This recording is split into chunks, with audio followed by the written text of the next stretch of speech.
Hi, welcome to Street Priest Ministries. I'm your host, Brother Jay, and we're taking the Gospels back to the streets. Today's drive-through message is the finger of God, God's power. Now, you've heard me say many, many times, over and over again, talking about God and His power. And I never really focus on some verses that demonstrated His power. And we're going to do that today. We're going to show that God's in control. And this may help instill faith in you to trust in God. He's in control. He's the God of everything. You've heard me use the expression Jehovah Sabbath, the Lord of hosts, many, many times. And now I'm going to show you why. It means God of everything. God could use anything at His disposal. I've used that word over and over again. Jehovah Sabbath, Jehovah Hosts, and Lord of Hosts in many, many different teachings. Now I'm going to demonstrate why He's the Lord of Hosts, Lord of everything, Lord of all creation, can use anything at His disposal. He's all powerful, omnipotent. Anything at His disposal He can use. The elements, animal kingdom, and now I'm going to show you some examples. So we hang on to your hats. We're going to do some fast cherry picking here. We're going to go fast. I'm going to use a lot of examples here. Genesis, we're going to go over to Genesis, the beginning. Genesis 7:17. To show why we serve an awesome God. And He's in control. That's why one of my sayings, when I use a lot, relax, God is in control. And we're going to demonstrate why we should relax. All right, Genesis 7:17. Now, the earth had become wicked. Satan had hoodwinked, bamboozled the watchers that God had come down, that I believe built the Great Pyramid of Giza, built Enoch's pillar and stone. Isaiah 19:19. That's God's altar, His pillar. A testimony to mankind. A message written in stone by these watchers that was working under Enoch's tutelage. Enoch means, one of his translations named artistry in stone, cunning in stone. It was God's witness in stone to man. That's why Paul said in the New Testament, man is without excuse. God wrote His message to earlier men because He was smart enough to understand it. He wrote His gospel in the stars. 12 constellations, 3 minor constellations called coming in 48. Satan entered that and perverted it, and turned it into astrology. God gave man astronomy. Wise men always read the stars for years. And I don't mean in the demonic way.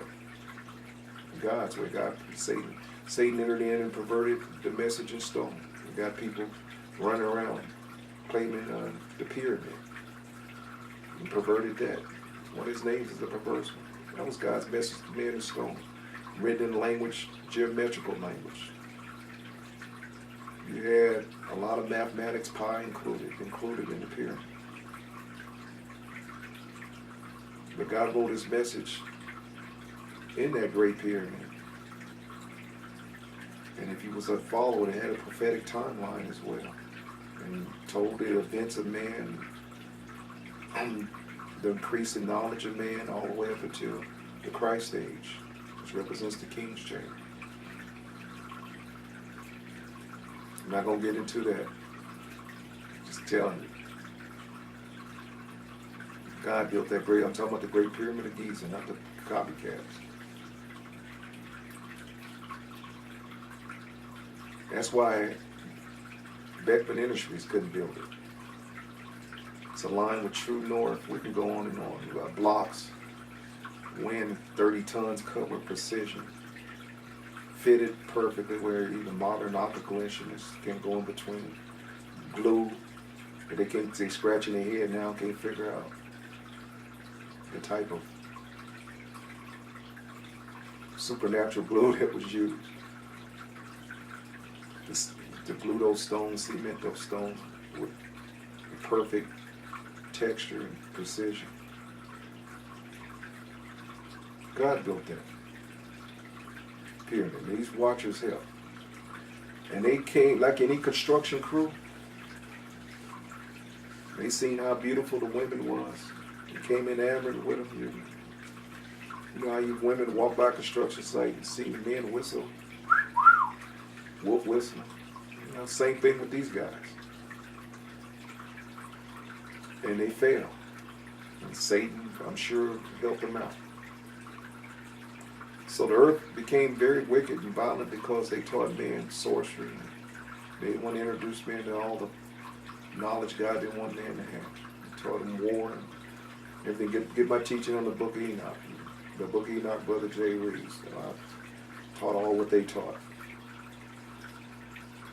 So they introduced all that sin into mankind. God had to wipe the earth out. He had to destroy it.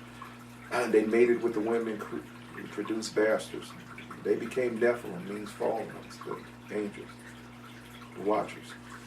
And they created these bastards, these hybrids. That's what God called them in the book of Enoch, bastards. Some as high as tall as 4 stories, 3 different generations of them on down to 14, 12 feet, like David fought. And they were carnivorous. And so the whole earth was violent, evil. They had technology because they were dealing with fallen angels. So they had fallen angel technology. Everything's coming full circle now with all spaceships and all that. And you can go on the cave walls around the world, including Egypt. You can see spaceships, nothing new, anti-gravitic devices. Nothing new. That's fallen angel technology. They had nuclear weapons, they had lasers, they had it all. You see all the Indian pantheon records all that. There was nuclear wars. There was that's why God wiped the earth out. Atlantean civilization. So this is what we're dealing with. And this is what in verse 17, Genesis 7:17. And the flood was 40 days upon the earth, and the waters increased, and bare up the ark, and it was lifted up above the earth. And the waters prevailed and were increased greatly upon earth. Now God had to wipe them out with a flood, because the earth got so violent and evil. And he saved Noah, his wife, 3 sons and 3 daughters. Only 8 people on this ark, and all 2 of every kind and 7 of the clean animals on the ark, and 2 of the unclean. And the waters prevailed and were increased greatly upon the earth. And the ark went up on the face of the waters. And the waters prevailed exceedingly upon the earth. And all the high hills that were under the whole heaven were covered. God drowned everything. Animals, people, giants, everything. 15 cubits upward did the waters prevail, and the mountains were covered. And you got water erosion on the top of Mount Everest. Proof that God, that this earth, like God said, was underwater. Crustaceans in the rocks.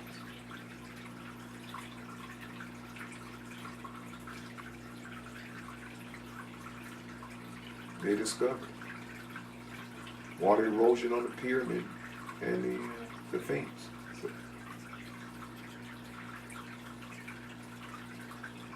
Which was a lie with no Pharaoh's tomb. This is way before that. Way before any Pharaoh.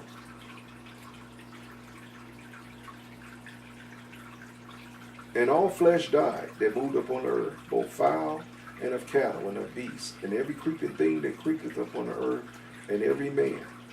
God wiped everything out. And in whose nostrils was the breath of life, all that was in dry land died. And every living substance was destroyed, which was upon the face of the ground, both man and cattle, and the creeping things, and the fowl of the heaven. And they were destroyed from the earth. And Noah only remained alive, and they that were with him on the ark. And the waters prevailed upon the earth in 150 days.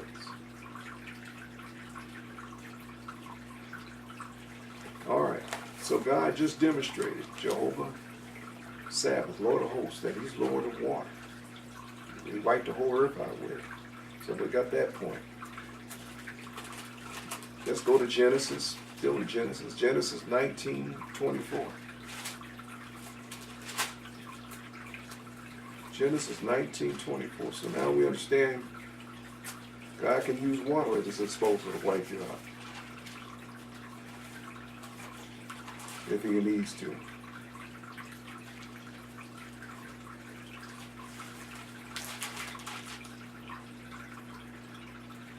Now, we're coming up on a story called Sodom and Gomorrah in the Bible.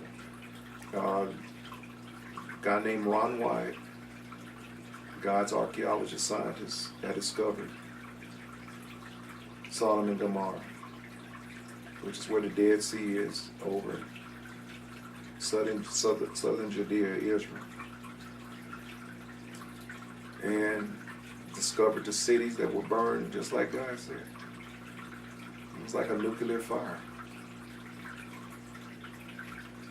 And they've even found sulfur capsules.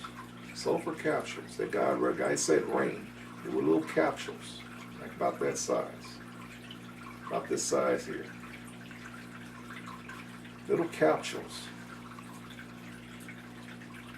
And you could light them and it was highly flammable. 90% grade sulfur.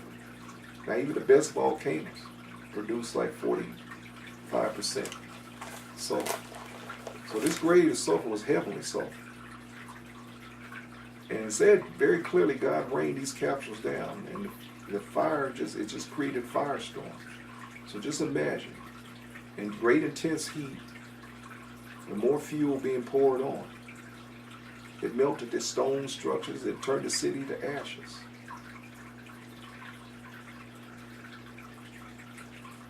It wiped out everything in this fire. Now we're going to read it.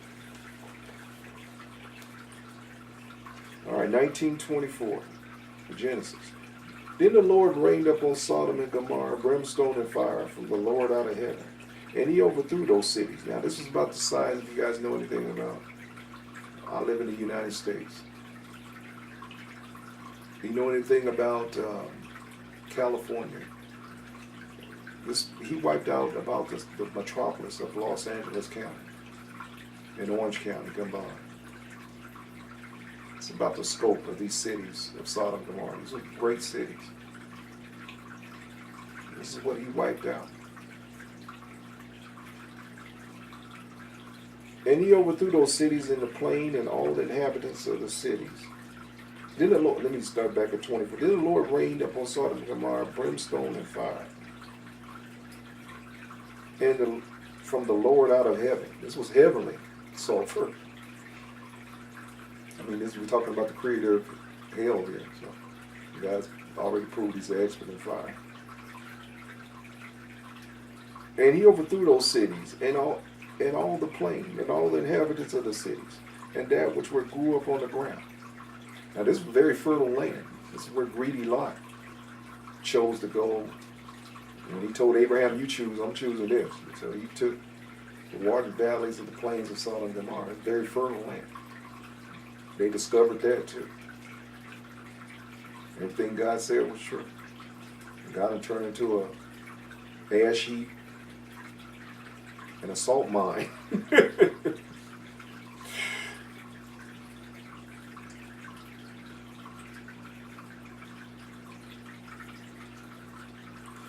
And he overthrew those cities, and all the plain, and all the inhabitants of the city, and that which grew up on the ground. But his wife looked back behind him, and she became a pillar of salt. Because God told him, don't look back. And her heart was back there with her family, and didn't burn up. So she couldn't look forward. That's the cross. Christ said, any man come after me. You got to deny himself and everything. Don't look back. Whoever falls by the wayside falls. You got to keep moving. All right. So We'll go to verse 28, same chapter, 1928. And he looked toward Sodom, this is Abraham, and Gomorrah, and toward all the land of the plain, and beheld, and lo, the smoke of the country went up like a smoke of a furnace. Like I said, great intense heat. I mean, everything was just like if there was a nuclear explosion. How that heat of God came down from heaven, that sulfur, heavenly sulfur. 90% grade, like I said. You can go around, pick up those capsules still today and light them. You know, poof, they explode. And this is thousands of years later. Like I said, archaeology and true science, let me put a true in front. True science and archaeology, like Ron Wyde, true archaeologists and scientists are more interested in truth than protecting an agenda. Like you got certain evil dark forces to be. The guy said giants been running around. Every time someone discover a giant 30 feet, 40 feet, whatever skeletal, 50 feet remains, all of a sudden it disappears. They grab it and you never see it no more. These evil dark forces live in, trying to cover up proof in God's word. And archaeology, true archaeology and true scientists have done more to prove God's word than anything. It was Ron White that helped solidify my faith when it was wavering, because of all the discoveries this man has made, including the ark we just read about. Noah's Ark discovered that, dated it, everything, and go on and on. Yeah. God just proved he's the Lord of fire, Jehovah Soul, Jehovah Sabbath. He got control of fire. He could use fire to wipe you out. I just want to show you how awesome my God is, and not one to be played with. That's why I serve the big G. All right, let's go. Exodus 8:19. So we're going to go to Exodus 8:19.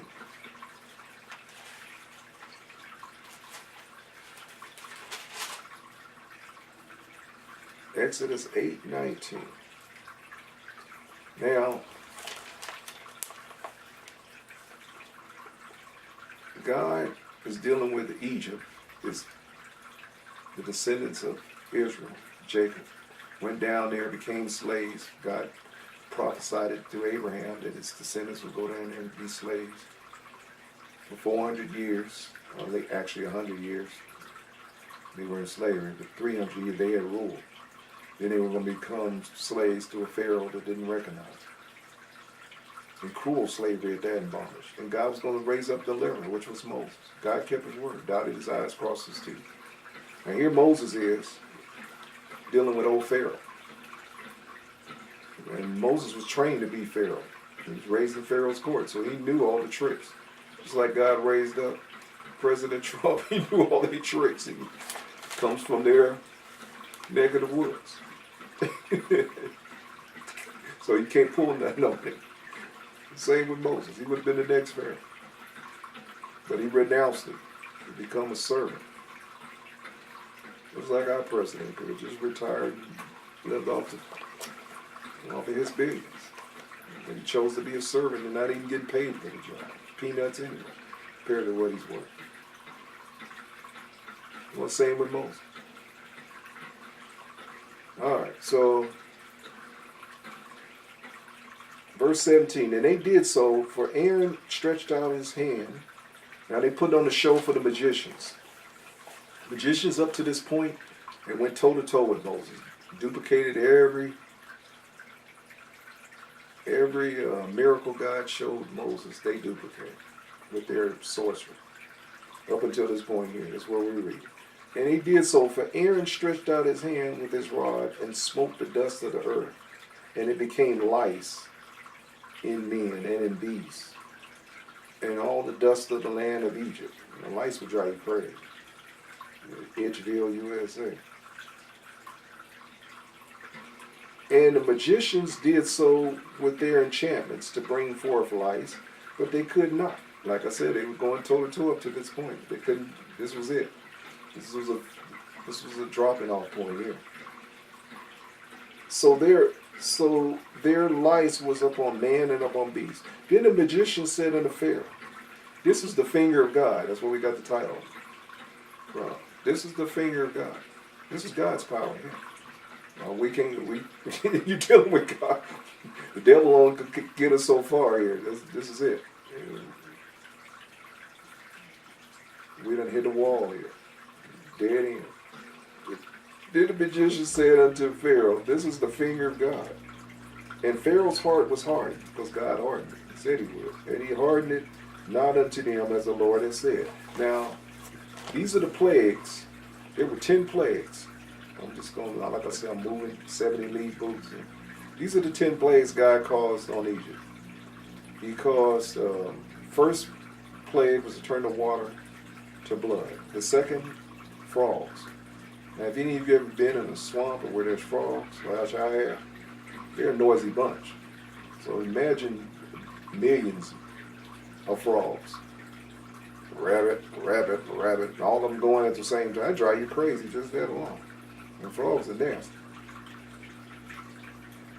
And they hopefully they wasn't the ones that had warts. Got frogs that give you warts. Plague number 3. Biting insects and wild beasts that bite. That was plague number 3. I've been in the presence of wild beasts, and thank God they didn't bite. And including lions and bears. As a young man, I used to love camping out and hiking the mountains by myself. I experienced a lot of things in those mountains. I think God was with me all those times. Could have been eaten. But wild beasts. Plague number 5. Livestock disease and boils. Boils on men, disease on the livestock. Plague number 7. Fiery hail. Imagine hail balls falling that can knock you out and kill you with fire attached to them. So it was a combination of fire and ice fall. Imagine the damage that did.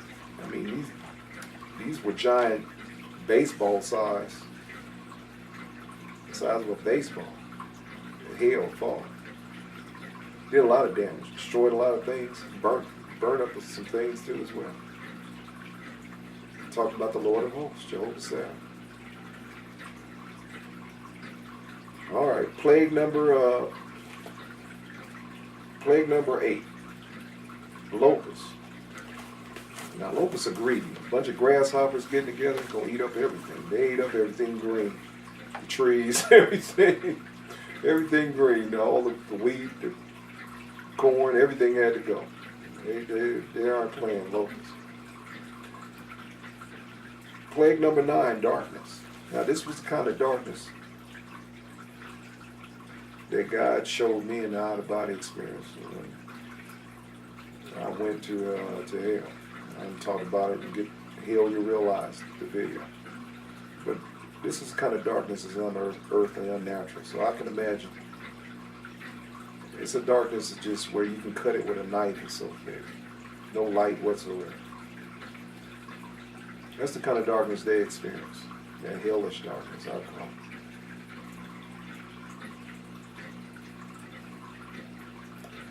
Talking about the Lord of hosts. He's Lord of darkness. He's Lord of everything I just read. Frogs. He can use anything at his disposal. He can make anything his army that he created to carry out his war campaign for him. And plague number 10 on Egypt, the death angel. God's the Lord of death. He's over death. Jesus said, fear not men that can kill the flesh. After that, there's nothing he can do, but fear him that has the power to kill the flesh and throw your soul into hell. Fear him. He's the Lord of death. God, Jehovah, is a Jehovah Sabbath. The Lord of hosts is over death, over everything. Are you starting to feel God's power? It is just me reading his word and showing you in his word that he's over everything. Why you should fear him. not fear anything else. That's the beginning of wisdom. The Bible said, fear the Lord, beginning of wisdom. Apart from evil is understanding. We serve an awesome God. All right. Let's read some more examples of God's power. Turn to Joshua 10:13.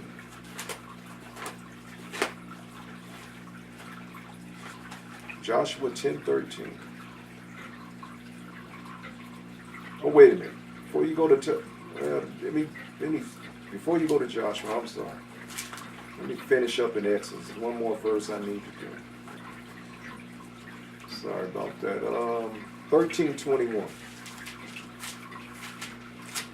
It's demonstrating God's power through His Word.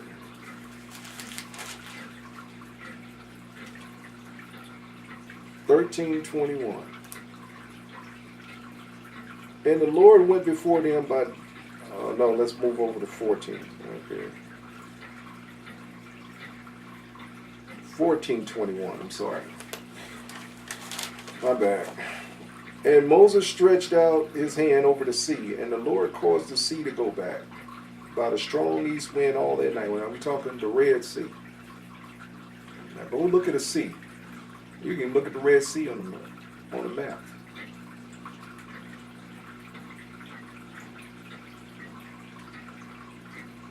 And Moses stretched out his hand over the sea, and the Lord caused the sea to go back by a strong east wind all that night, and made the sea dry land, and the waters were divided. God split the sea in half for them to cross over. The enemy, the Pharaoh and his army, after they left Egypt, decided to pursue them. And they thought about it and said, why are we letting our slaves go free? And we have to do the work now. And the children of Israel went into the midst of the sea upon dry land. God created the dry land for them to walk on the seafloor. Now imagine this. Use your imagination. Get Cecil B. DeMille's movie, The Ten Commandments. He did a great job at filming this. One of the great epic movies Hollywood's produced, or Hollywood, better name for it. Hollywood now. It used to be Hollywood. Hollywood now. This is when Hollywood was Hollywood. Hollywood produced this film, so I'll call it Hollywood, The Ten Commandments.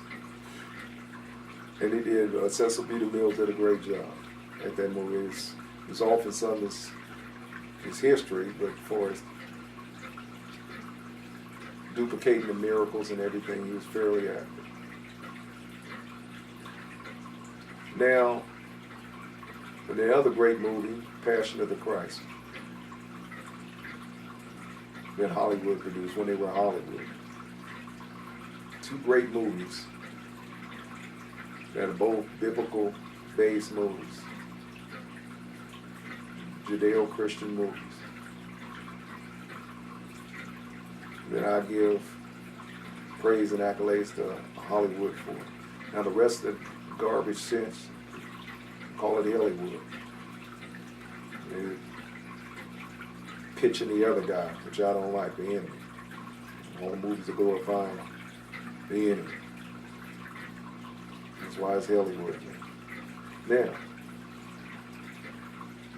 sorry, I got off on a tangent here. Let me stay focused. Anyway, God splits the Red Sea for them to walk on dry land. Now imagine going through this sea and you got a wall of water. Like a mountain of water on each side.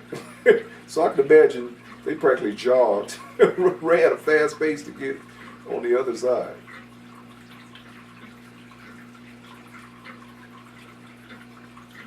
To the bank on the other side. I can imagine. I might have been leader of the pack. And the children of Israel went in the midst of the sea up on dry ground, and the waters were a wall unto them on their right hand and on their left. And the Egyptians pursued and went in after them in the midst of the sea. They were so blinded with rage. But don't forget, God killed their firstborn. That was the 10th plague.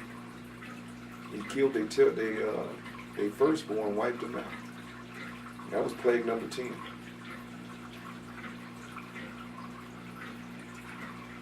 And the Egyptians pursued and went after them in the midst of the sea, even all Pharaoh's horses and the chariots and his horse. And it came to pass that in the morning watch the Lord looked unto the host of Egypt, Egyptians through a pillar of fire and of the cloud, and troubled the host of the Egyptians, and took off their chariot wheels. Before he killed them, he knocked the chariot wheels off while they're in the midst of the sea pursuing them. So picture this, they're riding in them chariot. They had fast chariots too. They were known to have some of the fastest chariots in history. They could streamline and they could stand on them chariots and shoot their arrows and chuck their spears. They were expert warriors. They were very versatile. Them chariots could turn on a dime.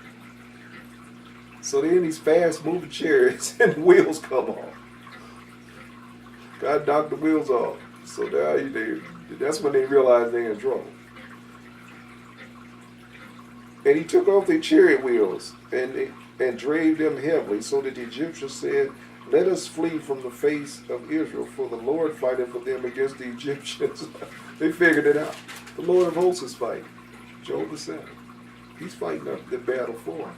And the Lord said unto Moses, stretch out thy hand over the sea, that the waters may come again upon the Egyptians, upon the chariots, and upon the horsemen.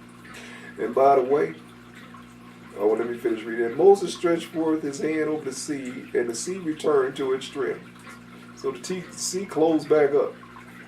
So they thought they can go and follow Israel on the other side and kill them or whatever, capture them. When the morning appeared, the Egyptians fled against it, and the Lord overthrew the Egyptians in the midst of the sea. See, they're on foot running now. They didn't have enough time. And God drowned them in the sea. And the waters returned and covered the chariots and the horsemen and all the hosts of Pharaoh. And all the hosts of Pharaoh that came into the sea after them, there remained not one of them. God killed them all. Not one of the army. I think it was about 600 men, if I'm not mistaken.